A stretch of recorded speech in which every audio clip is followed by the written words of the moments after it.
All right. Well, welcome Sorry, to guys. the Athletes Advisor podcast. We got Tyrell Mims and Jalen Goodman from Villanova Football. I had the pleasure of meeting Tyrell and Jalen at the Black Student Athlete Summit that was going down at USC earlier this year. It actually happened the day after some huge rules were changed with the NIL, where college campuses or colleges are allowed to now pay athletes. You know, when I was there, I had the pleasure of talking with Jalen and Tyrell. These guys are, man, I could say a lot of good things. They're motivated. They're asking the right questions. They're thinking about life as a business, and that's the way you want to be thinking there. So, you know, Tyrell, Jalen, great to have you here. I'm excited to chat, man. And yeah, you guys wanna introduce yourselves a little bit? Kick us off. Let's All see right. it, man. Kick us off. What's going on, guys? Tyrell You go Mims first. here. I'm good. Tyrell Mims here. Nice to meet y'all today. Like Jimmy was saying, yeah, we met in LA out at the Black Student Athlete Summit. It was great meeting him because now we're at this point today. Now I'm currently a fifth-year senior here at Villanova University. I play defensive back and pursuing the big one. You know what I mean? Jalen, you're a fifth year too, right? I'm actually a 6 year. I'm Sixth year. a grade above Tyrell. Yeah, Okay. yeah. Oh man, So Jalen. yeah, I'm one of the old heads. I would have never thought, man, coming into college. But yeah, I'm a 6 year senior. I also played defensive back. I'm a safety. I grew up in Philadelphia. I went to school over in Lower Merion High School. I'm an economics major. I'm getting my master's in business right now. And yeah, as Tyrell said, we met Jimmy over in LA, and we've been in communication since. We built a great connection, and we've been taking it, trying to see as far as we can go. I love it, boys. I love it. So let's start off with this. You know, you guys mind sharing a little bit more. You know, what's your story around football? Was football your first love for sports? Were sports your first love? Like where's the passion come from, and what's got you there this long? I'll take this. I grew up playing basketball. I was always on the smaller side, right, compared to me and all my friends. So basketball was my thing. I looked up to Allen Iverson due to my height, you know what I mean? Hard over height. And I guess that developed the man I was today. That was a big help. So, but at a certain age, I had understood, and I actually had a high school football coach tell me. I always played football, but I never took it serious. My high school football coach, he told me, he said, "You want to go to college?" I said, "Yes." So you want to go for free? I said, "Yes." We broke down the opportunity of scholarships and how it differs from basketball to football.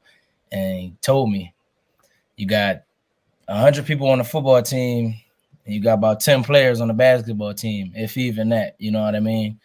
Check out the scholarship opportunities and which one you could. But it not say it's harder or one may be easier, but more opportunity for football. And I looked at it and said, why not? You know what I mean? I already had love for football as well, but you couldn't tell me I wasn't going to the NBA when I was like freaking 8 years old. You know what I mean? So that was my thing. But I'm full go football now. I still got a little jumper on me too still. Yeah, see that wasn't me as a kid, man. I was one of the most unathletic freaking kids in the world. My ass probably made 3 points total in my basketball season. Oh man. But you know, one thing I want to say, what you were saying right there with your coach in high school, you know, just having you realize like, hey, you want to go to school, you want to get it for free. You don't want to have to put money up. You don't want to put yourself in debt. Let's use football and leverage it. You know, let's leverage it to get that scholarship. And let me tell you this, you know, NFL or not, let's say if you know, NIL or not, whatever it may be, you getting to college, you getting yourself to Nova, getting yourself degree, that in and of itself is putting yourself light years ahead of most of your peers. Because let me tell you, most people that come out of Villanova, they got hundreds of thousands of dollars in credit card debt, or not credit card debt, and student loan debt right there. Now, Jalen, let me ask you this. You know, what's your background with sports? Where did that come from? So yeah, I've always watched my older brother. He started off playing football before I could play. So I started off with watching him play football, and then I started playing football in Philly for the Overbrook Monarchs around like second grade. And then every summer since I've been playing football. I was playing football, always playing football in the summer and then basketball in the winter. Grew up playing AAU basketball, also playing football. And then I remember in 8th grade, I didn't make this one All-Star team. So like that kind of like hurt me a little bit. But yeah, I ended up going over to Lower Merion High School. So that's a public school over in the county. I was still living in Philadelphia, but we figured out a way to go to the school over there, and it worked out. They weren't the best football school, like they didn't have a really a reputation for like getting kids to college. But I took that risk. I figured it was a good opportunity. It was a good school. My mom, she had faith. She was like, if you can make it, if you're good enough to find you can make it anywhere. So I played football all through high school, basketball also. I did track for a little bit, and then didn't really start getting interest until about my junior year of high school. And then then ever since I started getting some offers, and then I committed really early, right before my senior year, and then from then on, I was always I was gonna be a Wildcat. What was that like for both of you there when you started getting offers? Like, were you getting letters in the mail? Was it emails? Was your coaches telling you? Like, how was that whole process like, and how'd that feel at that time? I think just like Jalen said, I went to a school where going to college and shoot, even going to college and going to college for free or just period was scarce. Like that wasn't a thing, especially playing sports and like making it. So once I got that first one, my first one was Morgan State University, HBCU over in Baltimore, Maryland. That was my first ever one, and I felt like I didn't receive like $1 million in my hand. You know what I mean? I looked at college going to free, like I was getting that money in my hand, opportunity for my mom to not pay for anything. I'm not the only child, so that was big for me. Like getting any type of scholarship, I understood what it could do for me. So once those started rolling in, I was very excited, stayed humble, stayed down, and glad I got the opportunity to commit to one of those schools. And now I'm here and graduated and got my degree. So I did exactly what I wanted to do. Amazing, dude. That's amazing. Now let's move on to, you're at Nova, getting there as a freshman. What would you say some of the biggest difference are from your freshman year now to today? I'll start. I'll answer this one first. With me being a 6th year, I've been there for a pretty long time. So from my freshman year till now, I would just say, it was definitely a lot more classes. Like now I'm taking grad classes where I only have like one every night for about an hour, and then just get the work done throughout the week. There, when I was a freshman, sophomore, it was 5 classes in one day. I had to have a paper one class, I have a test another class. It was just a lot more you had to manage, and also like being younger, I also had like I was trying to get somewhere with football too. So I had to work. I was working extra hard to like trying to get that top spot. And then it's football is still a grind, but it's just a little easier now. I'm getting I got the defense now much better compared to when I was a freshman. I know the ins and out of how to maneuver through school with just like the little things and stuff like that. But yeah, it was a major change from then to now.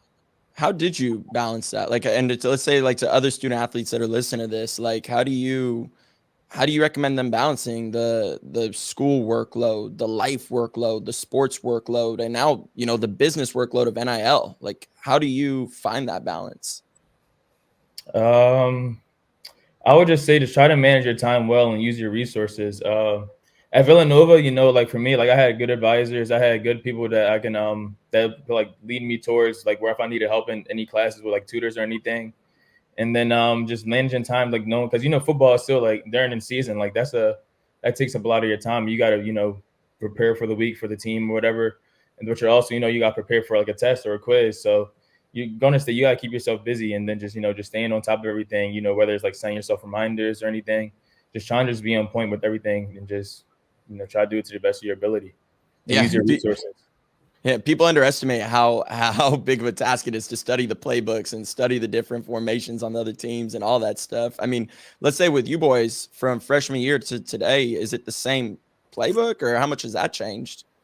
So it's I hate it, but we did have a change in our in our on our coaching staff, which is unusual of us. We don't really do that, but it was minor. But big piece, our defensive coordinator that we had that brought me and Jalen in, ended up going to Indiana University, left 3 seasons ago, 2021 season.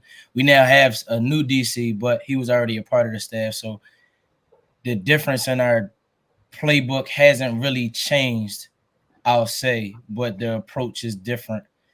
But that isn't huge. It's something that we've been studying for years now, maybe 5 years and Jalen 6. So it's not too much of a big difference. It's just that the culture, I guess, has shifted a bit, but it's something that we have to get everybody on board on. Yeah, and I think that's one thing that goes under but underknown. I'm missing the word I'm looking for here, but just how important a coach is to the culture and building that in the organization and whatnot. Like for you guys, have you had a coach that you could look back on and say, oh, he's the reason I'm where I'm at today. He helped me get to here. I know you, Tyrell, you were mentioning years earlier in high school, and then vice versa. If you had a coach that's like, almost made football something you love, obviously, almost make it something you didn't love anymore. Exactly. Mm-hmm. Yeah. Have you had that coach, or can you give me a story about that coach that maybe wasn't that great?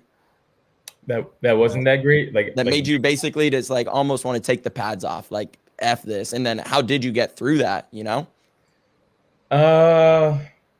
want to say I never had. I don't think I've ever experienced, like, all my coaches were.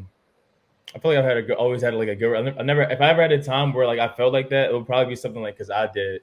You know what I mean? I never really had like a experience with a coach where it got to that extent. Have you, bro? I never did. I think a person shouldn't. I think my approach to life already, anyways. I wouldn't let anybody affect what I got going on, and I'm gonna stick to whatever's going on because things are going to be rough. It's going to be bumps in the road. You might want to quit and throw it all away one day, but I never really had nobody that ever made me really feel like that. I mean, not that I'm aware of. I may have had someone try to push me away, and I just didn't let them. You know what I mean? Yeah. No, that's cool. Now I wanna start transitioning more into the the financial literacy and the NIL side of things, and talking about how you guys have been able to leverage NIL. Tyrell, I want you to speak a little bit about what you were doing with that sports camp, because people hear about NIL and the money that's involved and all that, but it seems to me that you took a different approach. You wanted to help your community out rather than worry about your dollars. So I want you to speak on that, why you started that and kind of what the impact is all about. My whole life growing up, playing sports and having people around, the very minimal people that have been around and want to help you succeed, I hung on tight to those people, and I looked at the difference of how those people maneuvered than others. You know what I mean? So I've been to youth camps. I've been to I've been to clinics where people taught you football and other things that's bigger than the game. You know what I mean? I wanted to use my platform now, and I didn't want to make a dollar. I wanted to benefit everybody else from the same community I came from. So what I did was I had middle school kids in the school district of Philadelphia, because that was the school district that I attended, and that's where I received my education from. I'm a product of it, and I wanted others that grew up in that same. I understood the resources that they made lack of. So I wanted to bring those back to the community, and everything that I learned at my position, everything that I've been taught, the people that I've been around, and helping people understand the use of resources that we have around us that we're unaware of. It was specifically for kids that grew up in single parent households like I did, due to incarceration too. I grew up with no father in my home, and I think that made me realize early what I had to do for other people around me, specifically my mother and sisters. Forced me to be a man early, so that was my approach. Like with the camp, like now that I have a platform, I have kids that watch me. They come to games and ask for, you know how I go, Jalen. They ask for the gloves, the They even ask me a jersey sometimes, you know what I mean? I love all that. Like, you know what I mean? I want to sit them down and sometimes teach them some things that they may not be knowing that's bigger than football. So that's what I did. I'm going to make it annual now because they harassed me to do it again, which I was going to do already too. But that's what I did. And I'm glad it was executed on the first go round. And I'm happy to see what the future brings with it. Dude, you crushed it with that. And I know I've told you this off air, off camera. We've had our talks in the past, but I salute you, man, because with everything you've been through, it's very easy to take a lot of other paths. You know, you continue to keep making the right decisions and keep making an impact in the right way, man. So, man, it's awesome to see you doing all this. Now, Jalen, I'm gonna pass it to you a little bit. You know, I want to learn a little bit more about, you know, when NIL first, because you were, you know, how NIL first got introduced to you, essentially, because you were there before NIL and you were there after NIL. Yeah. So I want, and same with you, Tyrell, if you want to hop in after Jalen gives his answer, but I want to know just like how it got introduced, what your first deal was like, and so on.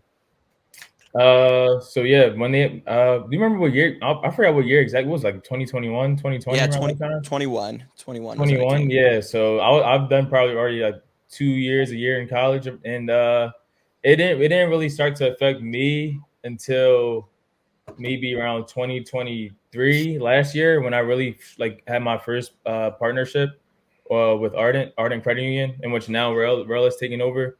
But yeah, it was crazy. It was a crazy. I would have never thought that, you know, we would actually be able to get compensated for our play, and it's huge. You know, I always say, like, it's a great time to be playing college football if you're a high school athlete or just any college sport. To be honest, you actually, you know, make money off yourself and coming from an early age.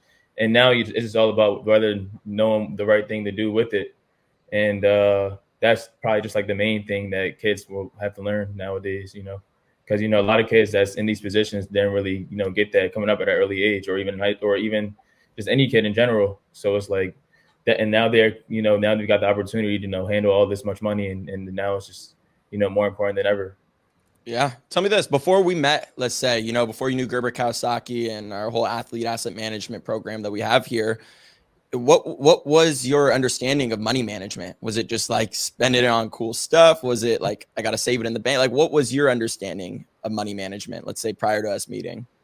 Prior to us meeting, I would say my understanding of like money management was pretty much like, you know, want to just put it in your savings, you know, try not to spend on a lot of stuff that you don't need, or you know, just anything that you don't really, or depending on what your money margin is in that time. Yeah. And yeah, pretty much just save it and spend what you can or whatever. But not too much. I didn't know too much. I didn't have too much knowledge on it, basically. It's crazy to see the difference of saving in the bank versus investing it. How Yes, much more exactly. powerful your money is when it's in the stock market, in the bond market, taking advantage of those yields. Mm-hmm. You know, what people don't realize, the key to everything that people don't understand is the bank will never get us to our goals of, let's say, having a bunch of money at retirement. And the bank will never get us to what we're trying to achieve. So that's why we need to invest our money. Now, what happened was during COVID, this was around 21, this was right when NIL started. That's when everyone around our age started looking at investing. But their version of investing and our version of investing that we came up with was gambling on stocks on Robinhood. And what happened was a lot of people lost their asses. You know, they lost their money putting random meme stocks and all of this and that. And they said, oh, I hate investing. I don't want to do this no more. I lost my money investing. Well, that's because those people weren't investing. They were gambling on the market. And there is two sides to the market. You can gamble it, and that's betting on random stocks, or you can do what I taught you guys. And that's what we're working on together. And that's when we're investing in. It's going to grow and it's going to accumulate. And, you know, man, I'm glad that you two were so open when we met to wanting to learn this stuff, because that's motivating for me. Because like Rel was saying, you know, let's say with the camp, Rel, you're going to these kids, they're motivated to learn from your experiences and the things that you know that they may not know. Well, when it comes to investing, that's how I feel. I feel like I got this playbook here for all the athletes out there that, I mean, right now, look at the NFL. 80% of players 3 years after exiting the league, they're bankrupt. So for people to say that they don't need this advice or they don't need this help, it's silly, So I feel like I got the answer. I got the solution here. I just need help spreading it and getting out to more people. And I need more people to listen. So you guys giving me your ears when we were chatting, reconnecting afterwards, and, you know, to see how far we've come now, it's awesome. It's awesome. And one, I appreciate it because I know it's going to make a big impact. And this is the starting point of where we're going to take the athlete asset management space. You know, the more heads we're able to touch, the more people we're able to impact, that's how we're going to see a difference being made. And that's how that number of 80% of players going bankrupt 3 years after exiting the league. You know, what my goal is, and the reason I started this program, the reason I do what I do, is because I want to cut that number in half and eventually get rid of that amount. And you guys, you know, you guys are a big part of why that's going to be a success in the future. So definitely awesome. Now, you know, let's keep moving on. I want to ask you this. What made you, you know, ultimately want to partner with me? You know, what made you want to be a part of Gerber Kawasaki and what we're doing here with our athlete asset management program? I'll take this one. Getting to meet you, it felt like we met you and talked to you for about 2 days. I don't know why I felt like I knew you for a minute, Jimmy, but that's an awesome feeling. I don't feel that way with a lot of people. I don't trust too many quickly, but it was your approach and your understanding of how, just like you said, 80% of the league people go bankrupt after, or people in college now with NIL, they don't know really what to do with their money. I'm always looking long term, and everything that you told me, right? You told me the same thing. Everything you told me, I was already thinking about in my head. So I'm like, oh man, this dude really knows. He knows what he's talking about, and I'm relating to him at the same time, right? I trust this dude. We sat and we talked. We had many conversations on the phone, video chats, and everything, and just personal talk, everything outside of money. You know what I mean? Got to know each other personally. So that's why I'm here and I'm all in right now. Another thing is just I didn't know who to talk to or who to come to about my financial planning. I didn't know how that stuff works. I know what I want to do with my money. I know I want to have billions and billions of dollars, but I don't want to go broke, and I want to understand what does my money do when I'm not using it, when it's sitting in the bank. I'd rather not gamble my money away, and I'd rather invest it in something and spend it on something, understanding wants and needs. So I think you covered everything that I had questions about before I could even ask them. You know what I mean? And then when I did have questions, you answered everything for me, and it was true, and you stayed true to yourself, and I appreciate that. So that's why I'm here now. Man, that means a lot. That gave me chills. I appreciate that, bro. You know, why do you think so many players and so many of your peers and players in the league and whatnot, why do they struggle, you know, with money and controlling their finances? Like, where do you think the struggle for the control comes from? You want to take that, Jim? Yeah.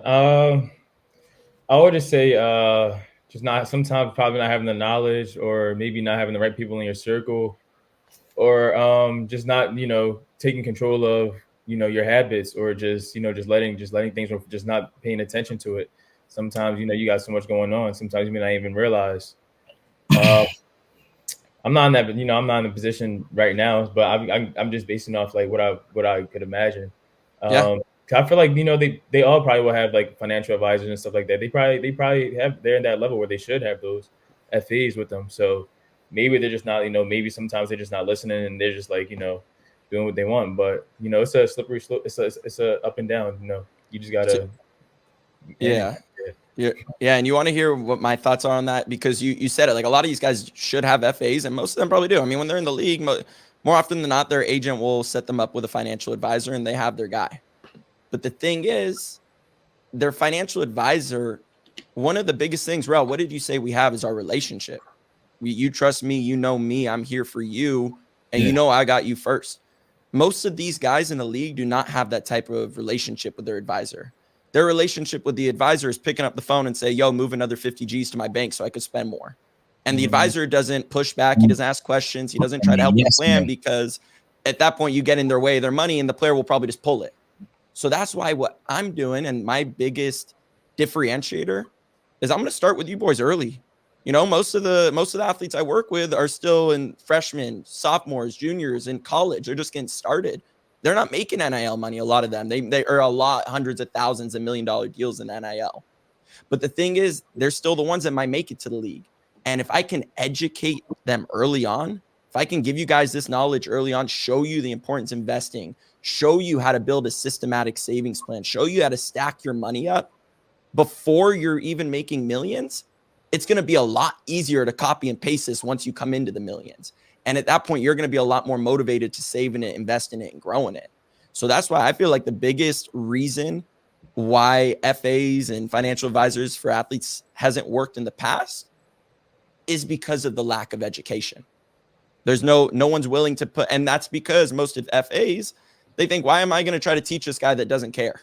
They don't realize that the next wave of athletes aren't the same as before. You know, you guys are asking the right questions. You guys care about this stuff.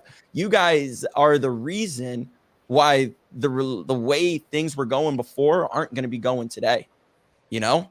So, no, I agree with you. I think that is a big reason why. You know, it's a lack of planning and it's a lack of education.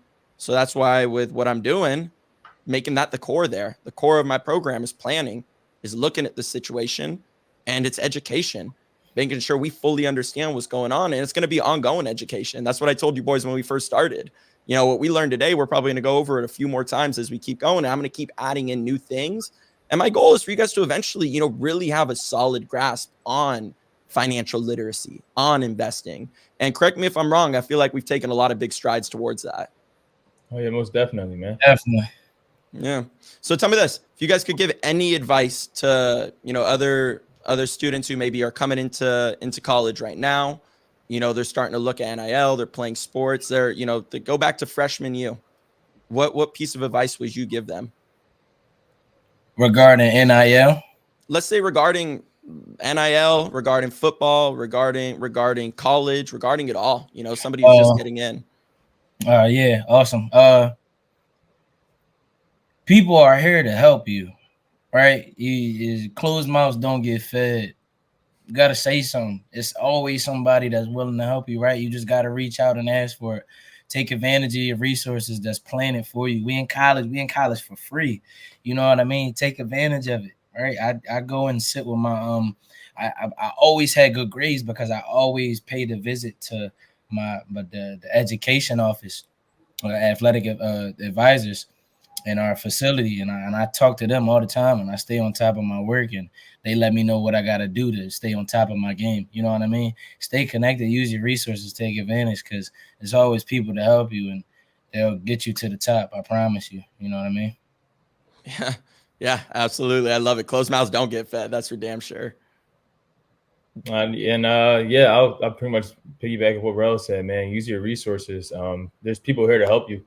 Like you don't realize, but sometimes people don't realize, but they're in a position that a lot of people want to be in, and a lot of people want to see these people want to see you succeed. So these people are always offering to help. So just use your resources, man. They're there for you. Yeah. And now I guess on the finance side, like, why do you think being financially educated and doing this early on as an athlete will impact the next phase, you know, of, let's say, your life? I'll say, man, starting off early it's rather start off early than start off later, because you know now you're getting more money than most kids ever would at an early age, and it could be a lot. You know, you may not know what to do with it. So it's like as long as you get those people in your circle that you trust, and you know, just manage your money well, then I feel like you're taking those steps forward to, you know, financially planning your money out and managing it. Man, I love you boys. You guys get it. So, you know, let's wrap up today. Where do you see, you know, where do you see Jalen Goodman and Tyrell Mims in 5-10 years? You know, let's say even after you hang up the cleats, like what are some of the goals you're working towards, and where do you want to see yourselves in, let's say, the next 10 years? I love this question because you could go either way with it. There's a lot of ways you could go with this, and I never use football neither. In life, I want to have everything right and as close to perfect as it can be, because there's no such thing as perfect, but that's what I strive for. I want to have my money right. I want to have a great job. I want to have great money coming in. I want to have a wife, kids, the family you see on TV. You know what I mean? I want those. You know what I mean? And that might not be ideal. You know what I mean? That might not be the thing, but you know what I mean? I just want to, no matter what, I want everything to go not exactly as planned, but I want everything to be going forward and straight. Like, you know what I mean? I want everything to be right. Yeah, man. Like, yeah, 5 to 10 years. That's a long time from now, but you know, it can go by so quick, I feel. Yeah. But yeah, man, I just want to be as close to, you know, as the perfect plan to what I want as it can be, because as Rel said, you know, it's never, nothing's ever really perfect. Life isn't perfect. So, and you may deal with some stuff that you never thought you have to deal with. But I just see myself being, you know, as financially free as I can be, man, have a family, you know, have a good support circle around myself, be in a better situation than I was when I was a kid. Just growing up, man, just, you know, living out the things that I've always said I wanted to do, and the things that I've dreamed about.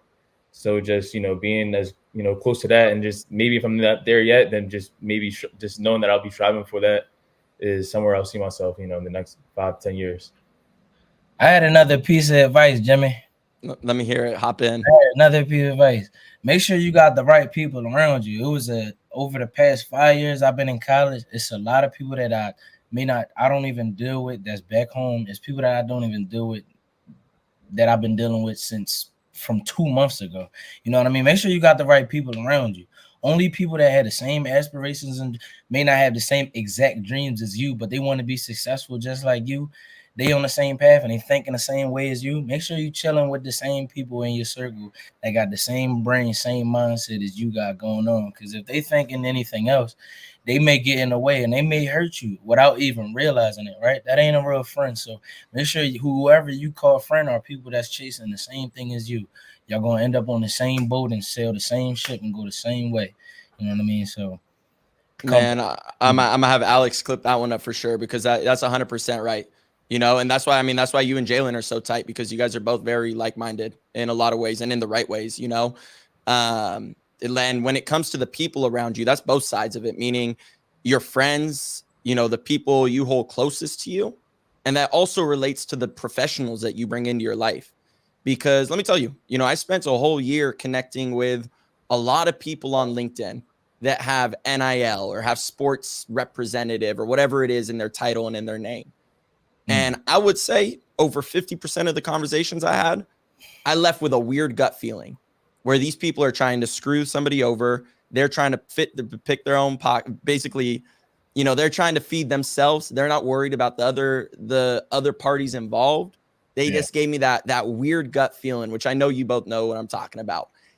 Those aren't the people you want in your circle, you know, and don't be afraid to ask questions, and don't be afraid to cut ties sometimes, you know. So you're spot on with what you said there, man.